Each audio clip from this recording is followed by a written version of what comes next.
గారి స్పీచ్. అందరికీ నమస్కారం.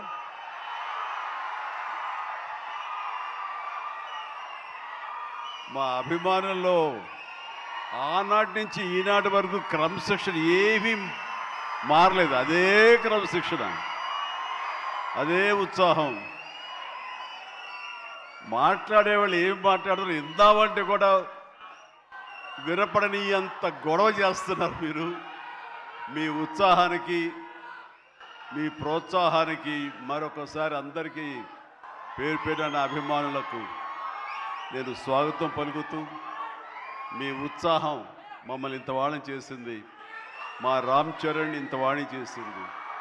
సో ముఖ్యంగా మీ అందరికీ నా స్వాగతం పలుకుతూ, ఈ రోజున ఇక్కడికి నేను ఒక అతిథిగా వచ్చిన, ముఖ్యంగా ఒక సీనియర్ నటుడిగా, ఈ సినిమా మీద ప్యాషన్ ఉన్నటువంటి ఒక వ్యక్తిగా, ఈ రోజున ఈ సినిమా ఇంత పెద్ద హిట్ చేసినందుకు ప్రతి ఒక్కరికి యూనిట్తో పాటు నేను కూడా ధన్యవాదాలు తెలియజెప్పాలని వచ్చాను.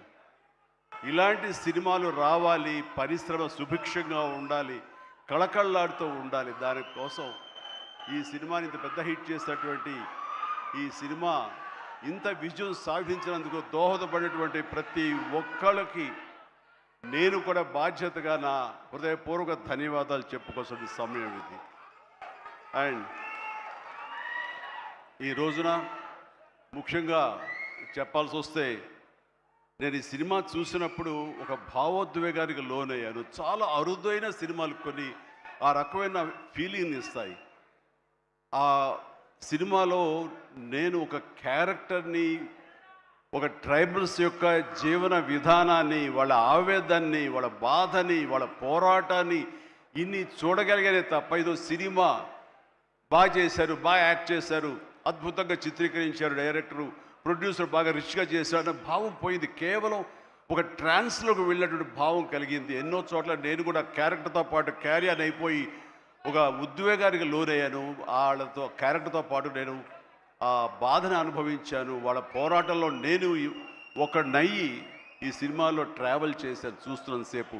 అంటే ఇంత పవర్ఫుల్ సబ్జెక్ట్, ఇంత ఎమోషనల్ సబ్జెక్ట్, ఇంత మోటివేషనల్ సబ్జెక్ట్, ఇంత ఇంటెన్సిటీ ఉన్న సబ్జెక్ట్ని ఎన్నుకొని దాన్ని చరణ్కి తను న్యాయం చేస్తాడని నమ్మినటువంటి వ్యక్తిగా, డైరెక్టర్గా మొట్టమొదటిగా నేను బుచ్చిబాబుని మనస్ఫూర్తిగా సభాముఖంగా నేను నా హృదయపూర్వక అభినందనలు తెలియజేస్తున్నాను.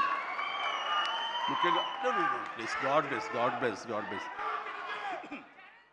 తను విలేజ్లో పెరిగిన వ్యక్తి, విలేజ్లో వాళ్ళ మనస్తత్వాలు తెలిసిన మనిషి.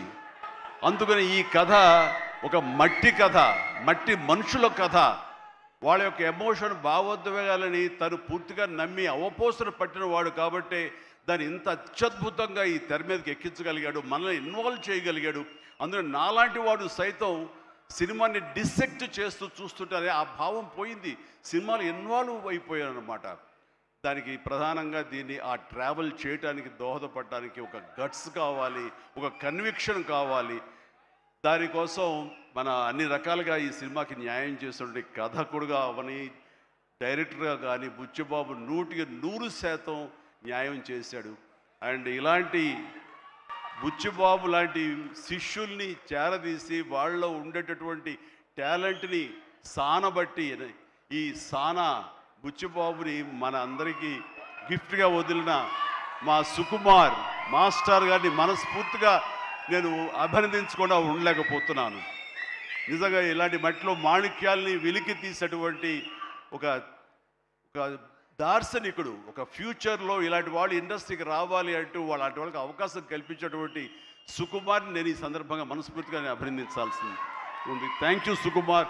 అలాంటి శిష్యులు మాకు అప్పగా ఇండస్ట్రీకి అవసరం. అండ్ ఇక ఈ సినిమాలో ప్రధానంగా ఇలాంటి సినిమాలు చిత్రీకరించాలంటే కనుక ఎంత డబ్బు అవుతుంది, ఏంటి బడ్జెట్ ఎంత, ఏంటి, దేనికి నెరవకుండా ఒక సినిమా తీయాలి. రామ్ చరణ్ నాకు చేస్తాను, నన్ను ప్రొడ్యూసర్ చేస్తాను, ప్రొడ్యూసర్గా నాకు సినిమాలు ఇస్తానని ఆయన రంగస్థలం టైంలో మాట ఇచ్చాడు సార్.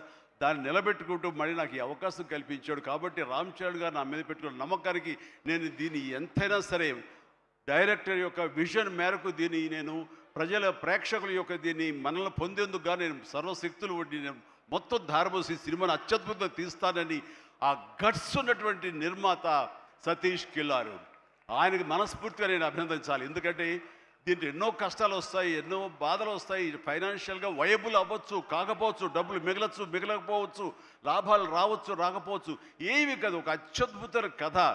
ఈ కథకి నిర్మాత అనిపించుకోవడం అంటే నాకు కావాల్సింది ఏముంది అంటూ ఆయన ఈ కథను నమ్మారు. అంత మంచి పేరు వచ్చింది దీనికి. కాబట్టి ఈ సందర్భంగా దీని వెనకల వెన్నుదన్నుగా నిలబడ్డటువంటి కిలార్ సతీష్ గారికి కూడా నా అభినందన తెలియజేస్తున్నాను. ఇక రామ్ చరణ్ మిగతా విషయాలు మాట్లాడబోండి. రామ్ గురించి మాట్లాడాల్సి వస్తే ఎవరికైనా ఏమనిపిస్తుందంటే బిడ్డ గురించి మాట్లాడుతుంటే అది ఆయుక్షీణం అంటారు. బిడ్డ గురించి మాట్లాడమంటే కనుక నా గురించి నేను మాట్లాడినట్లుగా ఉంటుంది అనుకుంటారు.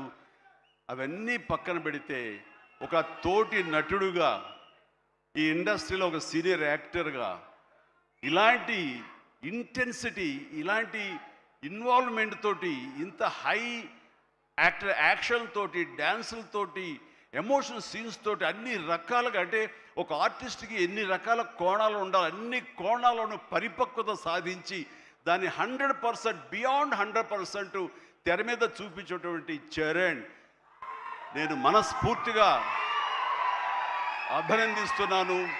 ఒక తండ్రిగా గర్వపడుతున్నాను. రంగస్థలం, మన సుకుమార్ గారి సినిమా రంగస్థలంలో వావ్ ఎంత బాగా చేశాడు, ఎంత అద్భుతంగా చేశాడు అని అనుకున్నాం. కానీ అలాంటి రంగస్థలాలు రావాలంటే మళ్ళీ ఎన్నేళ్ళు పడుతుందో ఏమో తెలియదు. ఎందుకంటే ఇవన్నీ కూడా అప్పుడప్పుడు తారసపడే గొప్ప అవకాశాలు ఒక ఆర్టిస్ట్కి పెర్ఫామ్ చేయాలనుకునే వాళ్ళకి. మిగతా అవన్నీ కమర్షియల్గా వస్తుంటాయి, మనం అందులో రాణిస్తాం, మెప్పిస్తుంటాం, డబ్బులు వస్తుంటాయి, అన్నీ వస్తుంటాయి. కానీ ఆర్టిస్ట్గా చిరస్థాయిగా నిలబడే సినిమాలు కొన్నే ఉంటాయి. అందులో రాజమౌళి సినిమా మగధీర కానివ్వండి, ఆర్ఆర్ సినిమాలు కానివ్వండి, సుకుమార్ రంగస్థలం కానివ్వండి, ఇంత త్వరగా ఒక 3-4 ఇయర్స్ గ్యాప్లో మళ్ళీ ఇలాంటి లాంటి సినిమా వస్తుందని నేను ఊహించలేదు. రియల్లీ ఆ రకంగా చరణ్ చాలా అదృష్టవంతుడు ఈ క్యారెక్టర్ రావటానికి. ఈ క్యారెక్టర్లో నేను చూస్తుంటే కాసేపు చరణ్ సినిమా అని కూర్చోని తప్ప నేను కానీ వాళ్ళ మమ్మీ కానీ థియేటర్లో చరణ్ మాకు కనిపించలా, పెద్దే కనపడుతూ వచ్చాడు, పెద్దే ఆలరిస్తూ వచ్చాడు. సో ఇది చాలా రేరుగా ఉంటుంది. సినిమా అలా కట్టిపడేయటం, క్యారెక్టర్లో కట్టిపడేయటం అంటే కనుక తను ఆ క్యారెక్టర్ని అవపోసన పట్టాడు, దాన్ని పూర్తిగా దాన్ని నమ్మాడు. ఆ క్యారెక్టర్ డైరెక్టర్కి ఏం కావాలో అది డెలివరీ చేయాలన్నాడు. ఒకే ఒక సంకల్పంతో ఉండకపోతే, అంత కఠోరంగా దాన్ని నమ్మి వెళ్ళకపోతే అతను ఖచ్చితంగా ఇందులో ఇంత సక్సెస్ అయ్యేవాడు కాదు. ఇంతమంది చేత ఇలా శభాష్ అనిపించుకునేవాడు కాదు. చెప్పాలంటే ఈ సినిమా చరణ్ మనల్ని సంతోషపెట్టాడు, మన చేత ఆనందంగా గెంతులు వేయించాడు, మన చేత బాధ పెట్టాడు, ఆ బాధకు మనం లోనయ్యేలా చేశాడు, ఆఖరికి విజయం సాధించాడు. ఇలాగా ఎన్ని రకాలుగా చూసుకున్నా సరే ఈ పెద్ద క్యారెక్టర్లో తను రాణించిన విధానానికి, తను పడ్డ కష్టానికి నేను మనస్ఫూర్తిగా నా అభినందనలు తెలియజేస్తూ మరొక ఎన్నో విషయాలు చెప్పాలి. అందులో మరొక విషయం ఏంటంటే ఆర్టిస్టులు అనేవాళ్ళు వాళ్ళ క్యారెక్టర్లో ఎమోషన్ వాళ్ళు ఓన్ చేసుకుని ఫీల్ అవ్వాలి తప్ప వాళ్ళు ముఖవళికలతోటి, ఫేషియల్ ఎక్స్ప్రెషన్స్ తోటి, ఫేషియల్ మజిల్స్ తోటి రాణించి రక్తి కట్టించాలన్నది పెర్ఫెక్ట్ యాక్షన్ కాదు. చాలామంది గొప్ప యాక్టర్లు ఉంటారు, వాళ్ళందరూ కూడా వాళ్ళు తెర మీద బాధపడుతూ మనల్ని బాధ పెడతారు. కానీ లోపల ఉన్న ఫీల్ని వాళ్ళు ఫీల్ అవుతూ తన మనసు లోపల అంతర్గతంగా ఏమి ఫీల్ అవుతాడో దాన్ని కళ్ళ ద్వారా మాత్రమే చూపిస్తూ మనల్ని కంటదరి పెట్టించే విధంగా చేశాడే, అది పరిపూర్ణమైనటువంటి నటన, పరిపక్వత ఉన్నటువంటి నటన. ఈ రోజున రామ్ చరణ్లో ఆ పరిపూర్ణత, పరిపక్వతను నేను 100% నేను సాటిస్ఫై అయ్యే విధంగా చేయగలిగాడు. మీరందరూ కూడా ఆశీస్సులు అందించే విధంగా, దాన్ని ఆమోదించే విధంగా ఈ రోజున తెర మీదకి కనిపించిందంటే కనుక అది దాన్ని మనస్ఫూర్తిగా ప్రతి ఒక్కళ్ళం అభినందించాల్సినటువంటి ఇది. ఇక సినిమాని మనసుతోటి ఎలా ఫీల్ అయ్యి చేశాడో అది అలా ఎగ్జిబిట్ అయింది కాబట్టి మన మనసును తాకాడు. అది పక్కన పెడితే ఏ రకంగా బాడీ ట్రాన్స్ఫార్మ్ అయ్యాడు. ఒక నిమిషం ఆగండి, మీరు బాధ్యతగా వినండి. నేను చెప్పే విషయాలు మీ అందరిని కూడా మోటివేట్ చేసే విషయాలు, అందుకనే మీరు క్రమశిక్షణతో ఉండండి. Thank you very much. Please ఒక నిమిషం. మీరు ప్రతి వాళ్ళకి ఒక ధ్యేయం ఉండాలి. ఆ ధ్యేయంని మనం ఓన్ చేసుకోవాలి. ఆ గోల్ వైపు వెళ్ళేందుకు ఫిజికల్ కష్టం అయినా సరే ఎలా పడాలంటాలో ఈ రోజున ఒక స్టార్ కొడుకు గోల్డెన్ స్పూన్తో పుట్టాడు. చరణ్కి అవసరం లేదు. డైరెక్టర్ ఏం చెప్పాడు అది మెకానికల్గా చేసి వెళ్ళిపోతే ఇదే సినిమా ఇదే హిట్ అవుతుంది, ఇంతే అవుతుందేమో తెలియదు, కానీ దాన్ని మించి అయ్యింది. బియాండ్ 100% అయ్యింది అంటే కనుక చరణ్ వన్ మ్యాన్ షో అంటున్నాడు. అన్న మీరందరి చేత నేషనల్ అవార్డు వస్తుంది. నేషనల్ అవార్డు విన్నింగ్ పెర్ఫార్మెన్స్ అంటున్నారంటే అవార్డు రానివ్వండి రాకపోనివ్వండి అది పెద్ద సమస్య కాదు. ఈ రోజున రంగస్థలాన్ని కూడా రావాలని నాతో సుకుమార్ గారు ఎన్నోసార్లు అన్నారు. ఇది అవార్డు విన్నింగ్ పెర్ఫార్మెన్స్ అని అంత బాగా చేశాడు మన చరణ్ అంటే అవార్డు రావాల్సిన అవసరం లేదు. అవార్డు రావడం ఎన్నో దారులు ఉంటాయి, రావచ్చు రాకపోవచ్చు. బట్ ప్రజల మనుషుల్లో ఎంత అత్యుత్తమ నటన ఇచ్చాడు అన్నారే, దాని మించిన అవార్డు ఇంకోటి ఉండదు అనేది నేను ప్రగాఢంగా నమ్మిన విషయం. కాబట్టి చరణ్ వాళ్ళందరూ ఒక way of expression award winning performance అంటుంటే కనుక థ్యాంక్ యూ సో మచ్ అనుకోవాలి. కానీ ఈ సినిమాలో తన బాడీగా ట్రాన్స్ఫార్మ్ అయ్యింది. నేను ఎవ్రీ డే ఇంట్లో చూసేవాడిని. ఎర్లీ మార్నింగ్ లెగిచి ఎక్సర్సైజ్ చేసి క్రమం తప్పకుండా ఎక్సర్సైజ్ చేసి మళ్ళీ పగలంతా ఇక్కడ యాక్షన్ సీక్వెన్స్లో పాల్గొని అలిసిపోయి ఇంటికి వచ్చి స్నానం చేయకుండా మొహం గడుక్కుని ఒక సూప్ తాగి కొంచెం ఎనర్జీ గెయిన్ అయిన తర్వాత మళ్ళీ 9 to 10 ఈవినింగ్ మళ్ళీ ఎక్సర్సైజ్ చేసేవాడు. నేను అన్నాను అవసరమా ఇది ఇలా చేస్తున్నాడు వీడు, అవసరమా అంటే లేదు రేపు మార్నింగ్ మళ్ళీ ఫ్రెష్గా ఉండాలి, బాడీ లేకపోతే సహకరించదు, రేపు పొద్దున మళ్ళీ యాక్షన్ సీక్వెన్స్లు ఉన్నాయి, ఈ రెజ్లింగ్ ఉంది నాకు అది ఇది అని చెప్తుంటే కనుక వాళ్ళ అమ్మ చాలా బాధపడిపోతుంటుంది. కానీ నాకైతే మాత్రం శబాష్ కష్టాన్ని నమ్ముకున్నాడు, నాకేంట్లే అనే ధోరణిలో లేడు. నేను మనస్ఫూర్తిగా అంతరాలలో మనసుల్లో నేను తన్ని చాలా ఎప్రిషియేట్ చేస్తూనే ఉండేవాడిని. ఒకరోజు సడన్గా ఫోన్ కాల్ వచ్చింది. బాబుకి చరణ్కి ఒక దెబ్బ తగిలింది సార్, గవర్నమెంట్ హాస్పిటల్కి తీసుకెళ్ళి అనగానే ఎలా ఉంటుంది, ఏం దెబ్బ తగిలింది, ఎంత తగిలింది, ఎంత ఇదేంటి ఈ యాక్షన్ సీక్వెన్స్ అంటున్నాడు మాకు తెలుసు అనేసరికి ఏం దెబ్బ తగిలింది సార్ మీకు ఫోటో పంపిస్తానని ఫోటో పంపించారు. ఫుల్ ఈ కన్ను కన్నంత ఎర్రగా అయిపోయి కిందంతా రక్తధారతో వస్తే ఆ స్టిల్ చూసిన తర్వాత కన్నుకి ఏమైనా అయిందా, కన్నే పోయిందా అనే భావంతో కంగారు పడిపోయాం. వాళ్ళ అమ్మకు చూపించకూడదా అని చెప్పేసి ఏంటంటే ఇది బాబు హాస్పిటల్ చిన్న ట్రీట్మెంట్ అంట, ఏదో చిన్న ఇదంట అని అన్నానే. కానీ ఆ డాక్టర్ మన సుధాకర్ ప్రసాద్ గారు, ఆయన కాస్మెటిక్ సర్జన్, ఆయన చూసి ఆయనతో మాట్లాడిన తర్వాత చాలా అదృష్టం అండి, కను గుడ్డు పోవాల్సింది పోకుండా ఐబ్రోకి కింద నుండి బోన్ దగ్గర అవతల ఒక డ్రెస్లర్ ఒక గుండు వచ్చి హిట్ చేసింది, అది కట్ అయింది కిందంతా, అంతే తప్ప ఇంకేం కాలేదు, అవి నేను ఎలాంటి ఇబ్బంది లేకుండా నేను స్టిచెస్ చేస్తున్నాను అని చెప్పిస్తూ అంటున్నాడు. ఒక 7-8 పడ్డాయి స్విచెస్. ఆ తర్వాత అన్న తర్వాత ఒక సై ఆఫ్ రిలీఫ్ అమ్మాయి అప్పుడు చెప్పిన వాళ్ళ అమ్మకి పెద్ద ప్రమాదం ఏం కాదని చెప్పేసి. సో అలాంటివి ఉన్నప్పుడు అంత కష్టం తీసుకుంటున్నప్పుడు నేను బాధపడే కంటే కూడా సంతోషపడ్డాను ఎస్ అని. ఇలాగా ఇది జరుగుతున్నప్పుడు నాకు ఒక పాత ఇన్సిడెంట్ ఒకటి గుర్తుకొచ్చింది.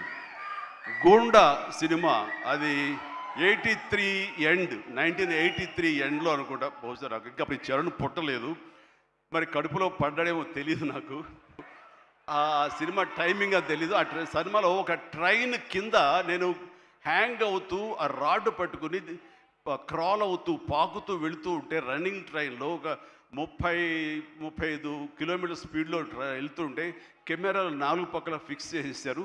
అలా చేసుకుంటూ వెళ్ళిన తర్వాత అక్కడ మా నాన్నగారు ఉన్నారు. ఆయన అప్పుడప్పుడు నా షూటింగ్స్కి వస్తుండేవారు రాజమండ్రి అటు వెళ్ళినప్పుడు. ఆయన చూసిన తర్వాత ఎందుకో కడుతారు, డూపో లోపల పడుకుంటాడేమో అనుకుంటే నేనే పడుకునేసరికి నాన్న కంగారు పడ్డారు. ఒక 2 కిలోమీటర్ల తర్వాత బండి ఆగింది. అక్కడి నుంచి మళ్ళీ తిరిగి వెనక్కి వచ్చేసరికి నాన్న కంగారుగా, ఇంత కష్టం పడాలా నువ్వు, ఇలా చెయ్యాలా, ఇలాంటి షార్ట్గా డూప్లు ఉంటారు కదా, నువ్వెందుకు వెళ్ళాలి, ట్రైన్ కింద నువ్వు దూరటం ఏంటి, వెళ్ళటం ఏంటి, ఒక 3 ఇంచెస్ కిందకి వెళ్తే కంకర్రాళ్ళు తగులుతుంటాయి కదా, ఏమైపోతావు అని చెప్పేసరికి, నాన్న ఇలాంటి చేయకపోతే కనుక మరి నా అభిమానులు ఎలాగా ఆనందపడతారు, వాళ్ళని అలరించడం కోసం నేను చెయ్యాలి, మీరు ఇలాంటివి చెప్పి నన్ను డిసప్పాయింట్ చేయకండి, మీకు తెలియదు, ఊరుకోండి, ఏం పర్లేదు, ఏం కాదు, అన్ని రకం జాగ్రత్తగా ఉన్నాం కదా అంటే, ఇప్పుడున్నంత సేఫ్టీ హార్నెస్లు కానీ సేఫ్టీ ప్రికాషన్స్ కానీ ఆ రోజులు లేవు. మన చేతి బలంతో హ్యాంగ్ అవుతూ వెళ్ళాలి. అండ్ అది చూసిన తర్వాత నాన్న ఒక మాట అన్నారు, రేపు పొద్దున అమ్మాయి కడుపుతో ఉంది, అది అమ్మాయి పుడతారు అబ్బాయి పుడతారు మాకైతే తెలియదు, కానీ వాడు అబ్బాయి అయితే కనుక వాడు రేపు పొద్దున సినిమాలోకి వస్తే కనుక వాడు స్టార్ అయితే, వాడు ఇలాంటి కష్టాలు పడితే, ఇలాంటి దెబ్బలే తింటే నా బాధ ఏంటో నీకు అప్పుడు తెలిసి వస్తుందిరా అని చెప్పి నాన్న అన్నప్పుడు లేదు. ఈ కంటి మీద దెబ్బ తగిలింది, మణికట్టు ఫ్రాక్చర్ అయ్యింది అని అన్నప్పుడు నాకు మా నాన్నగారు గుర్తుకొచ్చారు. ఆయన ఆ రోజే అన్నారు, ఆయన నోటి వాక్యం, ఆయన నోటి ఇది, ఆయన బాధతోటి ఉద్వేగంతో అన్నా సరే, ఈ రోజున నా బిడ్డ కష్టానికి ప్రతీక. ఏది ఈజీగా రాదు, nothing is short cut, nothing comes, అడ్డదారులు ఏది రాదు, ఆ కష్టపడితేనే వస్తుంది. ఎస్, అలా కష్టపడ్డాడు. ఈ సినిమాకి అంత మన్నలను పొందారు మీరందరి చేత. ఈ రోజున పెద్దియే అనిపించుకుంటున్నాడు, రామ్ చరణ్ కాదు అనేలాగా ఉంది అంటే కనుక అది చాలు. ఆ బిడ్డకి ఆశీస్సులు మీ అందరి నుంచి. ఇలాగే ఉంటాం. మేము ఎప్పుడు కష్టపడ్డ ఒకటే నమ్ముకున్నాము, కష్టపడతాం తప్ప ఏది షార్ట్ కట్లో కావాలని కోరుకోవు, ఒళ్ళు వంచి పనిచేస్తాం. ఈ రోజుకి అదే. ఈ రోజు కూడా చిరంజీవి గారు మీరేంటి 2 పూటలు ఇంకా ఎక్సర్సైజ్ చేస్తారంటే, అవకాశం ఉంటే 2 పూటలే చేస్తాను, బట్ ఒక పూట మాత్రం చాలా ఖచ్చితంగా చేస్తాను. ఇద్దరం జిమ్లో ఒకరు పోటీ పడుతుంటాం అనమాట. మరి సరదాగా పర్సనల్ విషయాలు మీతో నేను షేర్ చేసుకోవడం ఆనందంగా ఉంది. అండ్ చరణ్ ఈ సినిమాలో తను నటించలేదు, జీవించాడు. అందుకనే ఇంకా చిరంజీవి కాదు, తను చరణ్ జీవి అని మీ నుంచి వచ్చిన మాట ఇది. నిన్న కూడా ఢిల్లీలో పిఎం గారు నరేంద్ర మోడీ గారితో పాటు తను కూడా ఒక కాంక్లేవ్లో పాల్గొన్నాడు. రిపబ్లిక్ టీవీ కాంక్లేవ్లో పాల్గొన్నప్పుడు వాళ్ళు కొత్త కాయినేజ్ పెట్టారు, న్యూ ఏజ్ మెగాస్టార్ అని. ఎస్, మనం ఇలాంటి అవకాశాలు నాకు రాలేదు, కానీ చరణ్కి వచ్చింది. చరణ్ దాంట్లో నిరూపించుకుని ఒక అడుగు ముందుకు వెళ్తున్నాడు. కాబట్టి చరణ్ ముందుంచి నేను వెనక ఉండడం అన్నది సబబు, అది కరెక్టు. బిడ్డలు ఎదిగినప్పుడు, బిడ్డలు ముందుకు వెళుతున్నప్పుడు ఆ పొందే ఆనందం అంతా ఇంత కాదు. సో ఈ రోజున ఈ పెద్ది తర్వాత రంగస్థలంలో కొంతవరకు, ఇప్పుడు ఈ పెద్ది తర్వాత పుత్రోత్సాహం అనేది 100% నేను ఫీల్ అవుతున్నాను. అండ్ ఎవరో అన్నట్లుగా మరి బిడ్డ పైకి వచ్చాడు, బిడ్డ ఫుల్ ఫిట్గా చేస్తాడు కదా, ఇంకా మీరు చెయ్యాలంటే ఆ విషయం మాత్రం ఎస్ చెయ్యాలి. నేను అంటాను, ఇప్పుడు పని చేయటం డబ్బు కోసమో లేకపోతే ఇంకోటి కోసమో లేకపోతే ఇంకా మీరు ఆర్టిస్ట్గా పేరు సంపాదించుకోవడం కోసం కాదు. ఇది పని చేయటంలో ఆనందం ఉంది, పని చేయటంలో ఒక ఎనర్జీ ఉంటుంది. సో అది పూర్తిగా జీవితకాలం అనుభవించిన నాకు, 47 సంవత్సరాల పాటు అనుభవించిన నాకు, ఆ పని అంటే ఆ ఉత్సాహం అంతే. జస్ట్ 24 అవర్స్ బ్యాక్ మొన్న ఉదయం 4:30 లేచాను. ఎందుకంటే ఎక్కడో అల్యూమినియం ఫ్యాక్టరీలో నేను 8 o'clock షార్ట్లో ఉండాలి అంటే 4:30 లెగిస్తేనే కానీ నేను వెళ్ళలేను. 4:30 లేచాను, ఒక 1 hour ఎక్సర్సైజ్ చేస్తాను, మేకప్ అండ్ వెళ్ళిన తర్వాత ఏం ఓపిక అండి మీకు అట్లాగా, ఇంకా ఎన్నాళ్ళు పని చేస్తాను మా ఆవిడ అంటుంటే, సరే చాలు వెళ్ళమ్మా ఇలా చెప్పిన డిసప్పాయింట్ చేయకుండా నేను చేయాలి, చేతిలో ఉత్సాహం అని చెప్పి. సో పని అనేది మాకందరికీ జీవన ఇది, మనకి అది ప్రతి ఒక్కరికి కావాలి, అది లైఫ్ లైన్ మనకి. సో పని చేసే విధంగా ఉండాలి. సోంబేరితనం కానీ, చూద్దాంలని పోస్ట్పోన్మెంట్లు కానీ, ప్రొకాస్టినేషన్స్ కానీ, ఇవన్నీ కూడా మా దగ్గరికి, మా ఇంట్లోకి రావు, మా గుమ్మంలోకి రావు, మా యొక్క కాంపౌండ్లోకి రావు. అందుకనే అదే కష్టాన్ని తను నమ్ముకున్నాడు, అదే కష్టాన్ని నేను నమ్ముకున్నాను. మా కష్టానికి ప్రతిఫలంగా మమ్మల్ని ఎక్కడో మీ గుండెలు ఎక్కడో పెట్టారు. అంత మంచి స్థానం మాకు ఇచ్చినందుకు చరణ్ తరపున, నేను మా కుటుంబం తరపున మీ అందరికీ మనస్ఫూర్తిగా, ప్రజానీకానికి, ప్రేక్షక లోకానికి, ఎవరైతే ఈ సినిమాని ఆదరించారో, చిన్న బిడ్డల దగ్గర నుంచి, టీవీల ముందు డ్యాన్స్ చేసే బిడ్డల దగ్గర నుంచి, థియేటర్లో కన్నీళ్ళు పెట్టుకుని ఎమోషనల్ అయినటువంటి యువత వరకు, అమ్మాయిలు కానీ, అబ్బాయిలు కానీ, పెద్దవాళ్ళు కానీ, వీళ్ళందరూ చూసి ఆనందిస్తుంటే నేను కూడా వావ్ చాలు ఈ జన్మ కన్నా ఫీలింగ్ నాకు ఇచ్చాడు. Thank you Charan, love you రా, లవ్ యూ మై గాడ్. ఇక ఈ సినిమాలో ప్రత్యేకంగా చెప్పాల్సింది నెక్స్ట్ జగపతి బాబు గారు ఆంగికం, ఆహార్యం టోటల్గా మారిపోయింది. అసలు జగపతి బాబు అనే ఆ వాయిస్ వినేంతవరకు నాకు తెలియదు. ఈ సినిమాలో ఒక ఆయువు పట్టులాగా ఉండి, ఒక సోల్ ఆఫ్ ద ఫిలిం అని చేసి తను పెర్ఫార్మెన్స్ తోటి ఆ సినిమా హీరోని, ఎవరైతే పెద్దని మోటివేట్ చేసే విధంగా ఆ క్యారెక్టర్ కన్సీవ్ చేయటం కానీ, ఆ క్యారెక్టర్ని తీర్చిదిద్దిన తీరు కానీ చాలా అద్భుతం. అలాగే ఒక హుందాతనంతో శివరాజ్ కుమార్ ఎందుకు పెట్టారా, ఏముంటుందో అనుకుంటే కనుక, చరణ్ లాంటి ఆర్టిస్ట్ని మీద అజమాయిషీ చేసేవాడు ఎవరైనా ఉండాలి అంటే వాడికి ఒక స్టామినా ఉండాలి, ఒక స్ట్రెంగ్త్ ఉండాలి, ఒక ఇమేజ్ ఉండాలి. అందుకనే శివరాజ్ కుమార్ నాకు సోదరుడు సమానం. తను తీసుకుని ఈ సినిమాలో హుందాతనంతో తను డిగ్నిఫైడ్గా తను చేసి ఈ క్యారెక్టర్కు నిండుదనం తీసుకొచ్చాడు. అలాగే తన అందచందాలతో ఆనాడు మా శ్రీదేవి తనయ జాహ్నీ కపూర్ తన అందాలతోటి, సాంగ్స్ తోటి అమ్మాయి అలరించింది. అండ్ దాని తర్వాత ప్రతి నటులకు పేరు పేరున నా హృదయపూర్వక అభినందనలు తెలియజేస్తున్నాను. తర్వాత ప్రధానంగా ఇక టెక్నీషియన్స్కి వస్తే కనుక రెహమాన్ గారికి ప్రథమ తాంబూలం ఇవ్వాలి. రెహమాన్ గారు ఈ సినిమా ఎలా ఒప్పుకున్నారు, ఏమిటి, ఎలా ఒప్పించాడు, నువ్వే భాషతో మాట్లాడావని జోక్ చేస్తూ మాట్లాడుతున్నాం. కానీ ఒక మంచి కంటెంట్ ఉంటే కనుక ప్రాణం పెట్టి చేయాలనుకునే ప్రతి టెక్నీషియన్ దాన్ని ఓన్ చేసుకుంటాడు.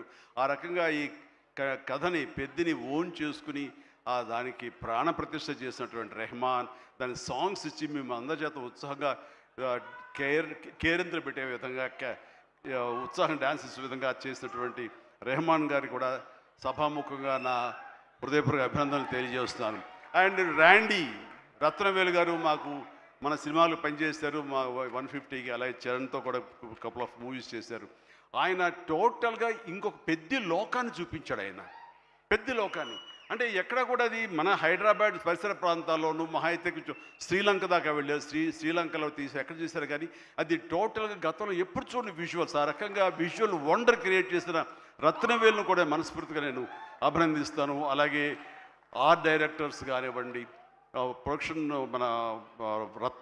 మన నూలి ఎడిటర్ నవీన్ నూలి గారు కానీ, ఇలా ప్రతి ఒక్కరు కూడా పూర్తిగా ఇన్వాల్వ్ అయ్యి వాళ్ళ శాఖలో న్యాయం చేస్తూ టోటల్గా కాంప్రహెన్సివ్గా ఈ సినిమాకి మరో లెవెల్కి వెళ్ళడానికి దోహదపడ్డారు. వీళ్ళందరికీ కూడా మనస్ఫూర్తిగా అభినందిస్తూ, సతీష్ గారు ఇలాంటి సినిమాలు మీరు చెయ్యండి.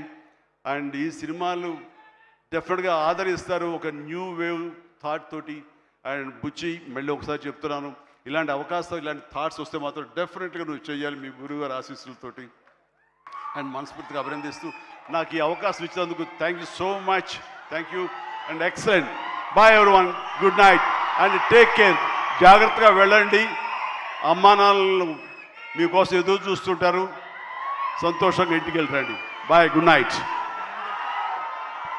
Thank you so much. Megastar Chiranjeevi గారికి ప్రత్యేకమైన కృతజ్ఞతలు. పోలీస్ డిపార్ట్మెంట్కి చాలా థ్యాంక్స్, కమిషనర్ గారికి ప్లస్ ఈ ఏరియా పోలీస్ డిపార్ట్మెంట్కి అందరికీ థ్యాంక్స్ అండి. Thank you.